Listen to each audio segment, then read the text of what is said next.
Voces de cambio. Voces de cambio. Educación, Política, economía, ciencia y tecnología, salud, cultura. y toda una diversidad de temas en las Voces de Cambio. En las Voces de Cambio.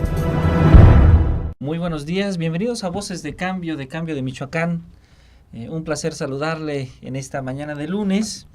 Y bueno, un tema que ha sido interesante en días anteriores ha sido sobre cómo es el entorno económico en nuestro país. ¿Cuál es la situación actual del entorno económico en México? Y para discutir esta mañana nos acompaña el maestro Manuel Guillén Villanueva. Es licenciado en Administración de Empresas por la Universidad Autónoma de Coahuila. Cuenta con 2 especialidades, una en Alta Dirección por el IPADE y otra especialidad en Liderazgo por el Instituto de Estudios Tecnológicos de Monterrey. Además, él es director de CDPYME, consultor de negocios. Pues maestro Manuel nos acompaña, nos gratifica mucho contar con su presencia. Tal vez podemos iniciar de lleno con una pregunta que en los últimos días nos ha cuestionado mucho a todos los mexicanos, que tiene que ver el incremento constante del dólar con respecto a nuestro peso.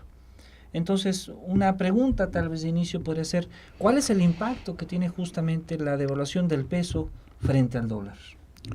Doctor, antes que nada, gracias y muy buen día. Es interesante la cuestión, la propuesta del día de hoy. Y sí, como lo comentas, es polémica, es algo polémico. Yo partiría de lo siguiente. Primero, la postura que debemos de manejar va en 2 sentidos. ¿Queremos escuchar una propuesta oficial o queremos escuchar una propuesta no oficial? ¿Ok? Si queremos escuchar una propuesta oficial, ¿sí?, estamos hablando de políticos alineados y los políticos no alineados. Los políticos alineados van a aplaudir lo que en cuestiones político-social el gobierno federal esté desarrollando. Caso contrario, la oposición, ¿qué va a hacer? Pues simple y sencillamente eso. Van a oponerse a esas respuestas favorables, ¿no? Pero en materia política, y lo dice la historia, tenemos sentados como dirigentes a gente que no tiene ni la menor idea de lo que es hablar de política, hablar de economía, hablar de sociología, antropología. Llegaron ahí simple y sencillamente porque Dios bendijo su camino. Pero en temas interesantes y medulares no tienen ni idea. Entonces, yo pienso que vamos a dejarle esa parte populista y oficial a los políticos, ¿no? Que ellos se desbaraten, se desgarren con sus posturas a favor y en contra, y que a final de cuentas no van a salir de ahí, ¿sí? Me interesa platicar a mí de la parte no oficial, ¿okay?, que es la que me interesa. La parte no oficial es la que se analiza, la que se piensa, la que se debate, la que se comparte. Y creo que a final de cuentas es la que nos interesa. Y vamos a tocar este punto ya. Ahora sí que dividiendo lo que me corresponde a mí sobre la respuesta desde el punto de vista no oficial. Porque aparte no tengo problemas ni con Dios ni con el diablo. Entonces puedo hablar de manera muy transparente. Efectivamente el tema económico es complejo. No es de una reciente creación. Nos vamos históricamente y sabemos que siempre hemos tenido algún tipo de adversidad económica. México es un país que, y lo digo de manera puntual, lamentablemente, su economía es una economía dependiente. Es una economía dependiente de una potencia mundial, como lo es Estados Unidos. Entonces, estando tan cerca, tenemos beneficios, ¿sí?, pero también tenemos nuestras partes negativas, y es que ese intercambio comercial que tenemos con Estados Unidos nos hace codependientes de esa economía. Pero ahora viene, vamos a tocar todo en materia económica, todo tiene un pro y tiene un contra, ¿sí?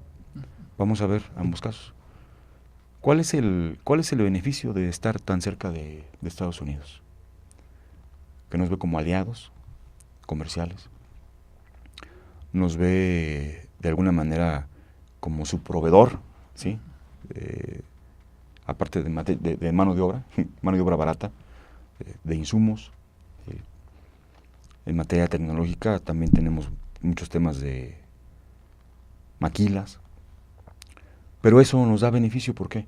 Porque si yo le vendo un producto o un servicio al gobierno americano, me va a pagar en dólares, ¿sí? Y ese ingreso a mi país en dólares, ¿sí?, es interesante cuando el dólar está al alza, ¿sí? Ok, entonces tenemos más ingresos. ¿Por qué? Pues porque el dólar está arriba, ¿no? Entonces económicamente algunas zonas se ven beneficiadas con esto, ¿sí? ¿Cuál es la parte negativa? Que característicamente no somos como que de los principales exportadores, ¿sí?, en productos exportables, ya sea Europa o Estados Unidos. Entonces, qué bueno que nuestra economía estuviera basada en eso, en una economía de exportaciones, porque sí, nos veríamos muy beneficiados con el tema del incremento del dólar. Pero nos tenemos que adecuar a nuestra situación. Antes de que saliéramos al aire, te comentaba que si el dólar sube, hay algunas microrregiones dentro de México que se ven muy beneficiadas. ¿Cómo cuáles? El sector automotriz, ¿sí? Estados como Coahuila, que son territorios netamente vinculados al sector automotriz, se ven muy beneficiados por el ingreso de dólar. Puebla, donde tenemos ahí una de las empresas más antiguas fincadas en nuestro país del sector automotriz. Querétaro, Guanajuato, San Luis Potosí. Entonces, esos estados, esas microrregiones, se ven muy beneficiadas por el ingreso de divisas, ¿sí? Entonces, son microrregiones que se ven beneficiadas. Michoacán, ¿qué ventaja puede obtener en cuanto al incremento del dólar? Somos de los 3 principales estados que ingresan divisas por el concepto de la mano de obra que trabaja en Estados Unidos, ¿sí? O sea, todos nuestros paisanos, que el concepto legal que deben de recibir es braceros, porque en los 40, cuando inició el intercambio de personas de trabajo hacia Estados Unidos, promovido por Lázaro Cárdenas, se llamaba el programa Bracero, pero un programa legal, en donde tú te podías inscribir, entregabas tus documentos, el gobierno se daba a la tarea de fincarte un espectro laboral en Estados Unidos, y tú te ibas a Estados Unidos de bracero. La palabra bracero va de brazo, o sea, llevabas brazo a Estados Unidos para trabajar, porque en Estados Unidos no había mano de obra, andaban en la guerra. Entonces, estados como Michoacán y como Guanajuato se ven beneficiados por el ingreso de divisas, ¿sí?, derivadas del trabajo, de la mano de obra de nuestros amigos paisanos. Entonces, hay microrregiones que se ven beneficiadas y hay otras regiones que lamentablemente no se ven beneficiadas. Entonces, siempre hay que ver ambos aspectos. Estamos viviendo, y yo así lo considero, una interesante época en la información. Tenemos información por todos los medios, ¿sí? Pero ¿qué crees? Te tengo una mala noticia. La gente deja de leer, la gente deja de pensar, la gente deja de analizar, ¿sí? Y da por verdad lo que le llega, aunque no sea correcto. Entonces, hay que dejar un poquito de lado toda esa información que al final de cuentas mucha es basura. Hay que sentarse, hay que analizar y con toda confianza, ahora sí, y sobre todo sensatez, mostrar tu postura con argumentos. Pero si no tienes argumentos, ¿sí?, no vale la pena que se abra la boca, porque lo único que se hace es alimentamos la ignorancia, ¿sí? Entonces, yo considero que hay cosas buenas, ¿sí?, y hay cosas malas en el tema del incremento o la disparidad del dólar contra el peso. Pero son temas muy a fondo y que seguramente en el corto tiempo no lo podríamos tratar, ¿no? Sin embargo, en términos generales, aun cuando hay estas particularidades que usted comentaba, pensando en la economía del país, vista como como un conjunto de estas economías locales de los estados, ¿es un impacto más positivo, es un impacto más negativo? ¿Cuál es su opinión al respecto? Ok. si podemos, vamos a ser muy claros.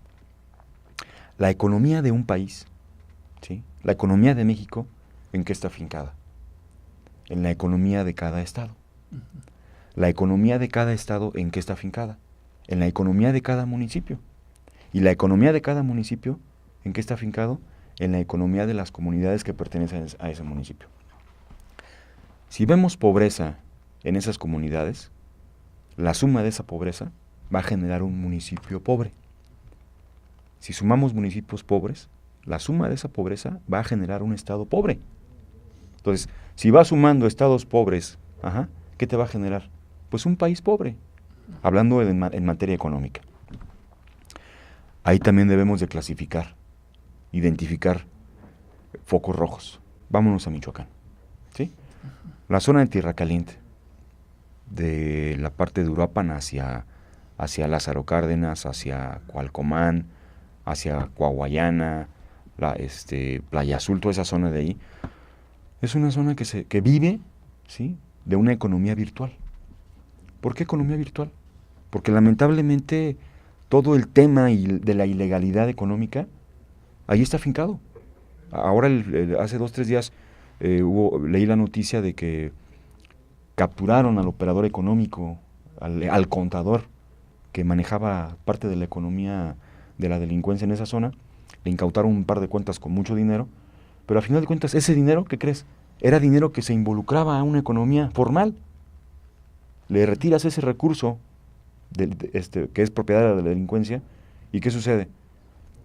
Ese beneficio que obtenían ciertas comunidades por ese recurso ilegal, por ese dinero ilegal, se lo quitas, ¿sí? Y esas poblaciones pues se quedan sin recurso, porque al final de cuentas tenían fincada su esperanza de vida económica en esa economía virtual. Entonces, esa zona es una zona muy vulnerable. Les afectó el tema de la venta de fierro hacia China, que también el tema de la ilegalidad estaba involucrado, infiltrado, y es una zona muy golpeada. Entonces, ahorita no podemos pensar que esa zona va a generar fuente de riqueza, va a sumar al Producto Interno Bruto de nuestro estado. No podemos hacerlo. Sí, tienen sus beneficios. Los principales productores de mango en el país, de sandía, de limón, ¿sí? Es una zona muy rica agrícolamente hablando, ¿sí? Pero lamentablemente la filtración de estos medios económicos virtuales ilegales ha afectado esa zona fuertemente. Entonces, por otro lado, nos alejamos un poquito, la zona de Uruapan, hacia Tacámbaro, Arios de Rosales, Tancítaro. Es una zona que económicamente también es vulnerable, porque viven del aguacate, del oro verde, y también de repente tiene sus altibajos el precio del kilo del aguacate. Entonces, tenemos que buscar y nos tenemos que adaptar a los entornos microeconómicos en cada estado, identificar, ¿sí?, qué se debe de hacer, qué se debe desarrollar, cómo los podemos apoyar, ¿sí? Porque a final de cuentas no es regalando cómo se va a sacar adelante a una economía, es comprometiéndola, ¿sí?, es educándola, es darle los lineamientos para poder generar economías internas alentadoras. Argentina, por ejemplo, Argentina tiene un esquema económico entre el sector privado y entre el gobierno muy interesante. Están detonando las economías rurales, ¿sí? El turismo rural, economía rural. Acá le llaman ecoturismo, ¿sí? Pero allá le llaman economía rural porque es más integral. No nada más es ir a divertirte, es algo más. Entonces, yo he estado estudiando mucho el tema de Argentina en el turismo rural, y es algo interesante porque rescata zonas ricas en temas naturales, ¿sí?, pero pobres en temas económicos. Entonces, hay que buscar, ¿sí?, el punto de equilibrio para poder favorecer ciertas zonas, ¿sí? Y como te lo dije en cascada, o sea, las comunidades son la base de la riqueza de un país. Mientras no se identifique eso y quiera todo manejarse desde la cúpula política, no vamos a poder salir adelante. Y también estoy de acuerdo, no todo es problema del gobierno, ¿sí? Va muy de la mano también el sector privado, ¿sí? Hace poco maestro Manuel, algunos medios de comunicación daban a conocer del nivel de pobreza que se encontraba en nuestro estado. Y bueno, se hablaba de que poco más del 60% de la población en Michoacán está en un estado de pobreza, en diferentes niveles. Esto nos hace preguntarnos, tanto a nivel estatal como a nivel federal, en qué es lo que falla nuestra política económica. Es decir, cómo es que nuestro país y nuestro estado tiene cada vez más pobres. ¿Qué es lo que nuestro gobierno o nosotros como ciudadanos no estamos haciendo? Primero, debemos de pensar, ¿sí?, que lo más importante para una población, para la gente, es la educación. Todo parte de eso, del tema de la educación. La educación te puede generar riqueza o te puede generar pobreza. Si tú te vas a los territorios más pobres, altamente marginados en nuestro país, son territorios con falta de educación, con falta de cultura. Y hay que ser muy puntuales. ¿Qué política económica ha fallado? Todas, porque estamos hablando de que estamos en el 2015 y todavía en nuestro ciclo escolar arrancaron clases en algunas zonas, en escuelas reconstruidas o habilitadas, pero no como tal. Entonces, el tema educativo es algo muy importante y medular para poder rescatar zonas pobres. Esa es una. Otra, la política social debe de cambiar. No es de obsequios, no es de regalos. La política social es de compromiso, es de sinergia, ¿sí? Es de realizar acuerdos. Y de esa manera podemos salir adelante. Tendríamos que hacer entonces un cambio en la forma en que se está haciendo política social, sí, en el estado de Michoacán. Sí, Michoacán y seguramente a nivel nacional. Y bueno, ligado a esto justamente, ¿cómo es esta relación de la credibilidad política de los gobiernos, tanto a nivel federal como a nivel estatal, con respecto al impacto social, ¿no? Porque una duda que yo creo que nos surge a todos los ciudadanos es que de repente vemos anuncios, tanto a nivel estatal como a nivel federal, de beneficios que adquiere el ciudadano, ya no hay incrementos en la energía eléctrica, que ciertas condiciones de vida mejoraron, pero cuando vamos justamente a las comunidades, pues no observamos eso. Observamos inclusive en muchas ocasiones cosas completamente opuestas, ¿no? ¿Cómo mantener esa relación? ¿Qué es lo que sucede en ese fenómeno? Se pierde credibilidad. Nuestra gente, nuestros directivos en materia política pierden credibilidad. Porque una cosa es lo que sucede. Hace poco el presidente municipal de Morelia, Salvador Abud, rindió su informe de gobierno y decía que todo estaba bien en materia educativa. Yo quiero que sinceramente nos sentemos, se dialogue y se va a hacer una evaluación. ¿Y qué crees? En tema educativa, Michoacán es uno de los estados más retrasados. Entonces pierde credibilidad. En materia económica estamos exactamente igual. Sí, el gobierno nos dice, hemos generado tantas fuentes de empleo, pero ¿qué crees? ¿De quién es responsabilidad de crear fuentes de empleo? De los empresarios, no de gobierno. Entonces, por un lado, gobierno no hace lo que debe de hacer, y por otro lado, lo que hace no tiene credibilidad. Y la suma de todo eso va haciendo en que la gente pierda la credibilidad en sus dirigentes políticos, ¿sí? Entonces, esa incongruencia política es la que afecta mucho, ¿sí? Yo siempre veo las cosas de fondo, no de forma. ¿Okay? Muchas gracias, maestro. Por último, maestro, bueno, ante esta situación del entorno económico y de políticas sociales que generan muy poco impacto en la forma de tener una mejor vida o una mejor condición de vida de los ciudadanos, ¿cuáles son los beneficios que podemos obtener ante estas situaciones adversas en el área económica principalmente? Beneficios, lo que pasa es que hay cada programa que se detona, cada proyecto que se detona, debes de buscar el impacto social que debe de causar, ¿sí? Si tú no tienes un proyecto, un programa o un fondo que pueda detonar en un impacto social, en una derrama económica social, lamentablemente ese proyecto y ese fondo está destinado al fracaso. Debe estar bien direccionado. Y es la única manera en cómo vas a poder observar de manera real y objetiva que los fondos, programas y proyectos han tenido éxito, porque han llegado al lugar adecuado, con la gente adecuada. ¿Sí? Pues maestro Manuel Guillén Villanueva, agradecemos mucho su participación en este programa Voces de Cambio. Lamentablemente el tiempo nos ha imperado, pero esperamos nuevamente contar nuevamente con su compañía y con alguna discusión en el área económica. Agradecemos a usted que nos ve a través de Cambio de Michoacán. Muchas gracias y que tenga un muy buen día. Voces de Cambio.